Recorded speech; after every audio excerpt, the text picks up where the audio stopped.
भारत भूमि पर ऐसे कई तीर्थ स्थान हैं जो केवल धार्मिक स्थल नहीं बल्कि आध्यात्म और रहस्य का अनूठा संगम है।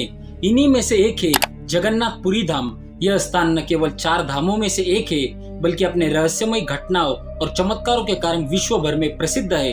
यहाँ के भगवान जगन्नाथ की मूर्ति, रथ यात्रा, रसोई घर और समुद्र की लहरों तक में ऐसे रहस्य छुपे हैं जिनका उत्तर आज तक विज्ञान भी स्पष्ट रूप से नहीं दे पाया।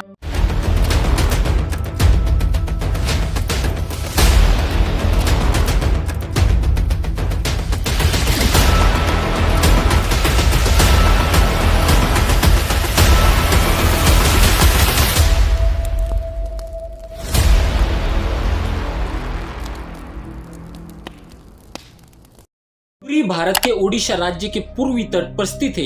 यह स्थान भगवान विष्णु के जगन्नाथ रूप को समर्पित है। जगन्नाथ का अर्थ है जगत के नाथ यानी समस्त संसार के स्वामी।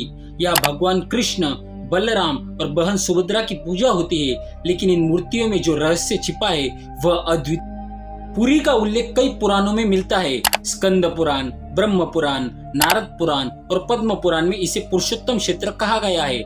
मान्यता है कि इस क्षेत्र में स्वयं भगवान विष्णु ने अवतार लेकर राजा इंद्रद्युम्न को स्वप्न में भगवान ने दर्शन दिए और लीला माधव की मूर्ति प्राप्त कर मंदिर की स्थापना की।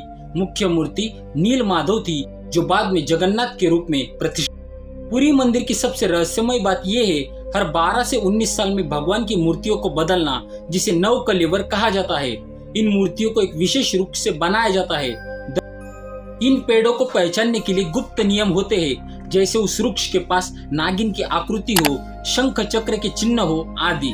मूर्तियों के अंदर रखे जाने वाले ब्रह्म तत्वों को लेकर कुछ विशेष सेवक ही देख सकते हैं, जिन्हें दैतापति। ब्रह्म तत्वों को स्थानांतरित करते समय पूरा मंदिर अंधेरे में डूब जाता है। इस प्रक्रिया को गुप्त रीति से रात में किया जाता है। पुरी के रसोई घर को दुनिया का सबसे बड़ा रसोई घर कहा जाता है। यह 56 प्रकार के भोग प्रतिदिन तैयार होते हैं। खाना लकड़ी की आग पर पारंपरिक तरीके से बनाया जाता है। 7 बर्तनों को एक दूसरे के ऊपर रखा जाता है, लेकिन आश्चर्यजनक रूप से सबसे ऊपर वाला बर्तन पहले पकता है।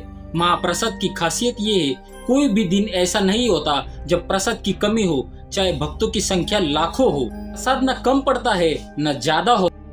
पुरी समुद्र तट पर स्थित है, लेकिन जैसे आप मंदिर के सिंह द्वार में प्रवेश करते हैं, समुद्र की आवाज अचानक गायब हो जाती है। वैज्ञानिक भी नहीं समझ पाए कि ऐसा क्यों होता है, लेकिन जब आप मंदिर से बाहर निकलते हैं तो समुद्र की गड़गड़ाहट फिर सुनाई देने लगती है। इसे ध्वनि प्रतिबिंब और वास्तुशास्त्र का अद्भुत उदाहरण माना।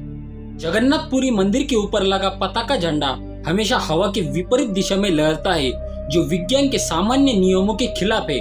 हर दिन मंदिर के शिखर पर यह झंडा बदला जाता है और एक पुजारी 45 मंजिला ऊंचाई तक बिना सुरक्षा उपकरणों के चढ़ता है और उतरता।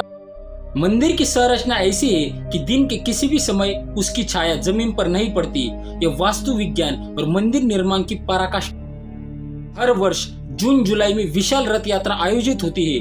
भगवान जगन्नाथ, बलभद्र और सुभद्रा को भव्य रथों में बैठाकर गुंडीचा मंदिर तक ले जाया जाता है। इन रथों को लाखों श्रद्धालु मिलकर खींचते हैं, जिसमें हाथ लगाने को भी सौभाग्य माना जाता है। मान्यता है कि जो इस रथ यात्रा में भाग लेता है उसे मोक्ष की प्राप्ति होती है। अब बात करते हैं कौन है दैतापति, रक्षक और रहस्य के वाहक। दैतापति पुजारी समाज के ऐसे सदस्य हैं जिनका संबंध असुरों से बताया जाता है। भगवान जगन्नाथ को ये सेवक उनके मामा की तरह मानते हैं। मूर्तियों के बदलने की प्रक्रिया, नवकलेवर का पूरा नियंत्रण इन्हीं के हाथों। अब जानते हैं आध्यात्मिक महत्व, मोक्षधाम। मान्यता है कि जगन्नाथपुरी में मृत्यु होने पर व्यक्ति को सीधे वैकुंठ धाम प्राप्त होता है। यहाँ के स्वर्ग द्वार, शमशान को विशेष स्थान। अब जानते हैं इस मंदिर का वैज्ञानिक दृष्टिकोण और उसके रहस्यों के उत्तर। आज तक वैज्ञानिक जगन्नाथ मंदिर के रहस्यों को पूरी तरह नहीं समझ पाए। समुद्र की आवाज का गायब होना, झंडे का उल्टी दिशा में लहरना, रसोई के बर्तनों का उल्टा पकना, महाप्रसाद का कभी कम न होना, बिना परछाई के विशाल मंदिर, यह सब आज भी अधूरे उत्तरों के साथ खड़े हैं, जो इसे केवल एक धार्मिक स्थल नहीं, एक चमत्कारिक और दिव्य स्थान बनाते हैं। अब इसका निष्कर्ष जानते हैं, एक रहस्य जो श्रद्धा में बदल जाता है। पुरी धाम एक ऐसा स्थान है जहाँ श्रद्धा, चमत्कार और विज्ञान तीनों का अद्भुत संगम देखने को मिलता है। हर वह व्यक्ति जो यहाँ आता है उसे एक अलग ऊर्जा और शांति की अनुभूति होती है। जगन्नाथपुरी केवल मंदिर नहीं है, यह विश्वास का जीवंत प्रतीक है। तो दोस्तों, अगर आप भी कभी जगन्नाथपुरी गए हो तो हमें कमेंट करके जरूर बताएं। अगर आपको हमारी यह आज की कहानी अगर पसंद आई हो तो वीडियो को लाइक, शेयर और सब्सक्राइब जरूर करें। जय जगन्नाथ, जय हिंद, वंदे मातरम।